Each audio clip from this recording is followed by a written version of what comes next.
Ladies and gentlemen, welcome back to the Wrestle Plug YouTube channel. A very quick, cheeky predictions video for you. As you've seen, NXT Takeover 36 is tonight. Tonight, you won't have very long to watch this before the show, so hopefully you will enjoy it. And if we can get to maybe 50 views, I'll do the NXT review next week naked. So that guarantees we're going to get 10 views. So fuck knows why I'm even bothering. I'm Aeron X. He's Kyle Wilkinson. Without further ado, let's get into it. 6 matches tonight. We'll start with Trey Baxter versus Ridge Holland. I assume that's going to be the warm-up. Yeah, because I have D&D on Tuesdays, I can't watch NXT regularly, so I'm not 100% sure who these gentlemen are. Trey Baxter is he was Christian Blake very briefly in Impact.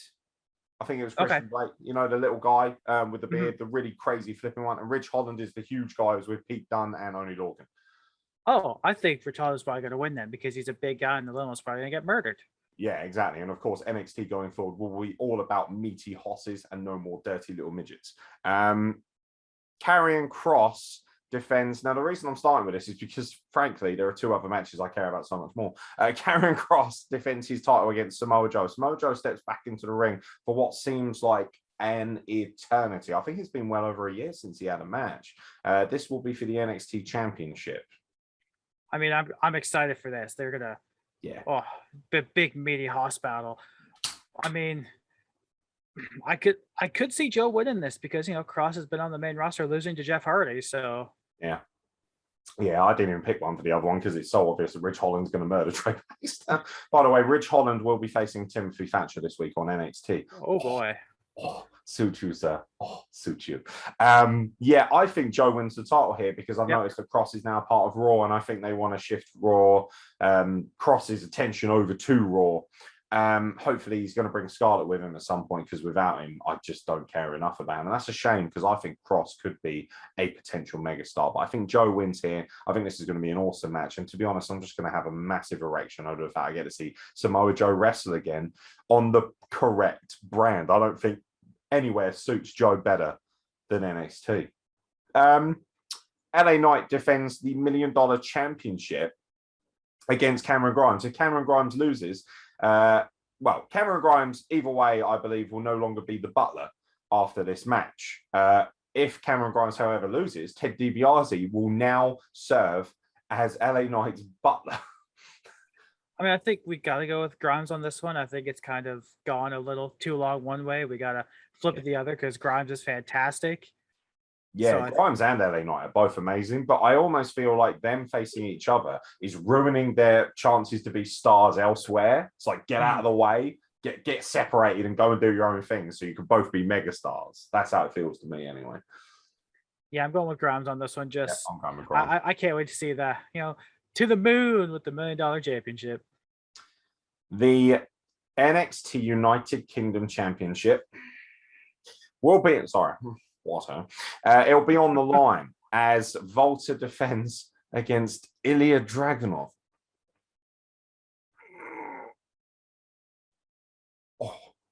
I don't know if I'll be able to contain myself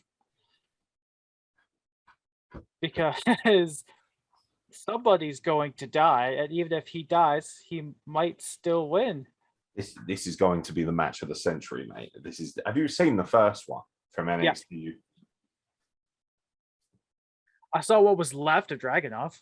Yeah, fucking, oh my god. By the way, him screaming Volta on NXT this week honestly had me so hard. He's like, after his match, he's had this amazing, by the way, he wrestled Roderick Strong in an open challenge. This wrestling is, it's wrestling perfection. The gold and black brand is just magical. We're the yellow and black brand, obviously, black and yellow. But this is going to be masterful. I'm sorry, if you are worth your salt in any way as a wrestling fan, doesn't matter who you like, you can like whoever you like, but if you aren't watching this, you're a fucking moron. I'm sorry, I don't respect you if you don't have any interest in watching Volta or Ilya Dragunov, and when they're wrestling each other and you don't have any interest, you're not a wrestling fan. You're a fucking loser and you deserve to live in a bin. That's all I have to say on the matter. Who wins, Volta or Dragunov? I'm gonna say Dragunov. I'm gonna stick my neck out on this one. Is this the big title change, do you reckon? This is huge. Volta has been champion for basically 2 years. I think it might be longer. Yeah, I with a crowd back, I know Joe It's coming only in back the to the ring. CWC, which is a bit disappointing. Yeah, which is it's not the best arena. That's a but heartbreaker. From that perspective, I wish they had used the Vegas building and for both nights. Just but fucking sell a 2-for ticket. You buy one big pass, you get in for both nights. Would have been great. Yeah. But yeah, I'm gonna go with Dragunov with this one because there is a bit of a crowd yet if it's not a huge one, but God, if he doesn't deserve it after getting turned into a big slab of meat from the last one. Yeah. I'm just having a look. I was just trying to find out how long he's been champion. Somewhere around NXT Takeover New York. So Dunn held the belt for 685 days. Yo, by the way, Chris Jericho, you want to talk about a belt being protected? This is the fucking belt you want to talk about, you fat scrub. I don't have any respect for you if you're going to fucking send your family over to fucking Republican City to break down the fucking walls or whatever it was. Yeah, no, he won it at April the 5th, 2019. So Volta has been NXT UK champion for over 2 years. Yeah, I remember when he murdered Dunn with that top rope powerbomb. I remember that. Yeah. I love the fact that they've protected the chop a bit as well. He hasn't gone overboard with it. You've noticed he only kind of he builds to it more. He built to it with Tommaso Ciampa, which, by the way, was another worldie of a match this year.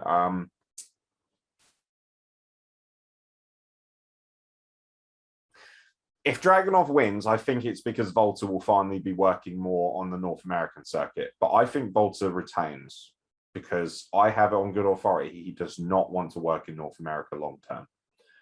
And I feel like I love Dragunov, and I think I don't think Dragunov has been exposed to the audience enough for it to be a big enough deal for him to win. He needs to be out there more. They could have done with a much bigger build to this. I think Volta retains. That's my personal opinion. I do think that Volta should retain on the basis of it'll be a much bigger deal if they build to him facing somebody else, possibly an Adam Cole, someone of that kind of nature. But we'll see how it goes. I would like to see Volta versus Samoa Joe as soon as possible, please, so that I can actually be dehydrated of all semen for the near possible future. Women's title match. Just keeps coming. Dakota Kai challenges Raquel Gonzalez. Oh my days, ladies. These are two of the hottest women walking this earth. And also they're so fucking talented. Who's winning? I've seen Dakota Kai come up for the title and fail before. Oh, what, against Io Shirai, wasn't it? I think Io Shirai and probably Baszler at some point. Yeah, they did like a little. Yeah, that was when she was the scared girl. I remember she was scared of her and she broke her arm. Yeah. But this one's tough because I want to see Kai win because she's been in NXT forever. She's a stalwart of the NXT Women's Division, and at this point, she deserves it. But how do you take it away from Raquel Gonzalez because she is such a fucking powerhouse? It's not impossible to pick, but my heart says Kai, so I'm gonna go with Dakota Kai.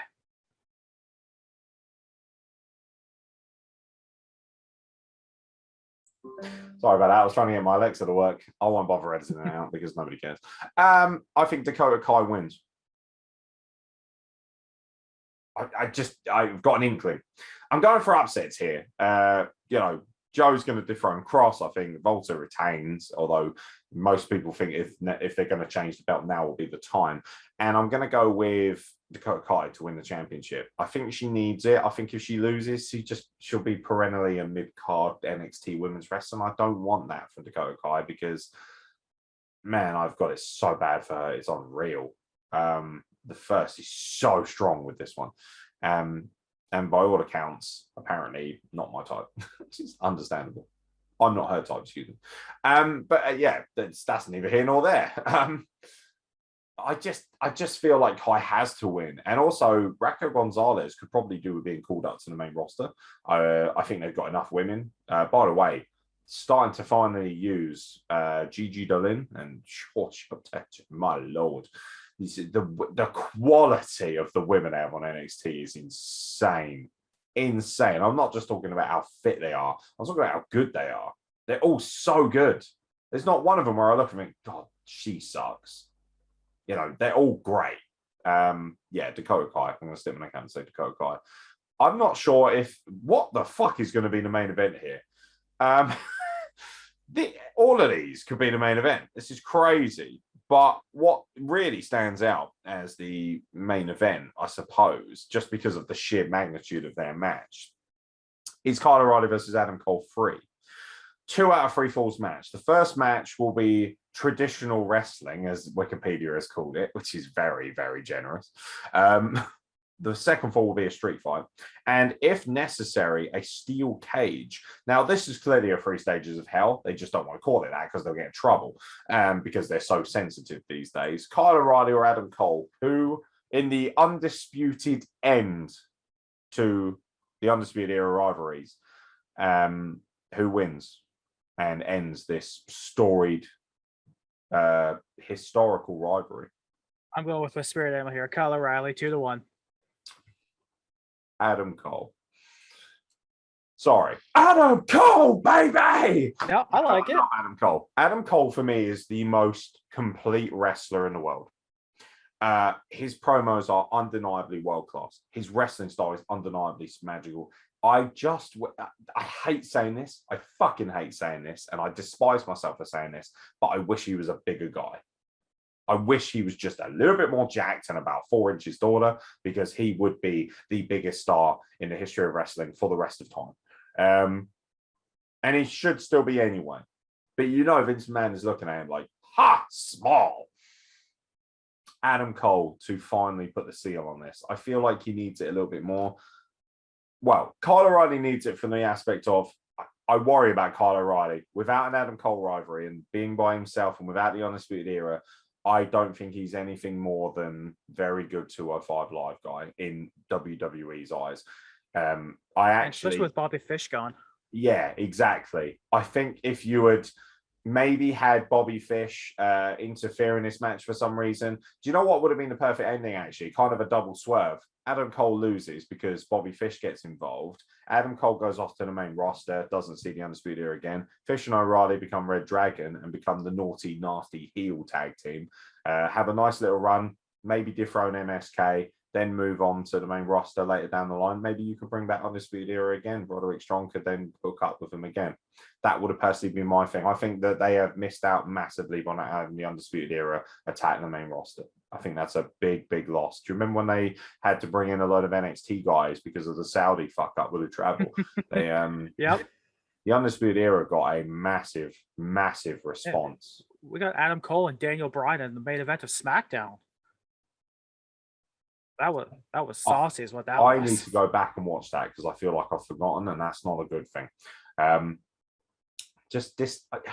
It's kind of weird because this is going to be amazing, but it's such a heartbreaking end.